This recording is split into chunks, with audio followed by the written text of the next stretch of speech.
ஒரு டைரக்டருக்கு இந்த குருட்டு தைரியம் ரொம்ப முக்கியம்னு நினைக்கிறேன்.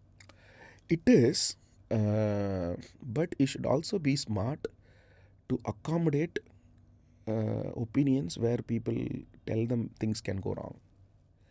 ஒரு செட்டில் வந்து everyday things can go wrong. I tell everywhere. இப்போ சமீபத்தில் கூட shooting for some place I support start through 2 மணி 3:30 மணிக்கு தான் ஷார்ட் வைக்க முடிஞ்சுது. Some reason will happen. நம்ம கண்ட்ரோல்லே இல்லை. எவ்வளோ தான் ப்ரிப்பேர்டாக இருந்தாலும் நான் வந்து எனக்கு அது ஒரு பெரிய pressure. First 1 hour of work is extremely important for me for the day. So I do everything to prepare. Costume, positions, camera, art department எல்லாருக்கும் காலையில் 7 மணிக்கு செட்டுக்கு வந்துட்டாங்கன்னா 8-8:30 மணிக்கு என்ன வேலை செய்யணும்னு அவங்களுக்கு தெரியணும். போய் நம்ம அங்கே அதை பார்த்து யோசித்து இது பண்ணலாம், அது அந்த கான்செப்ட்லாம் கிடையாது.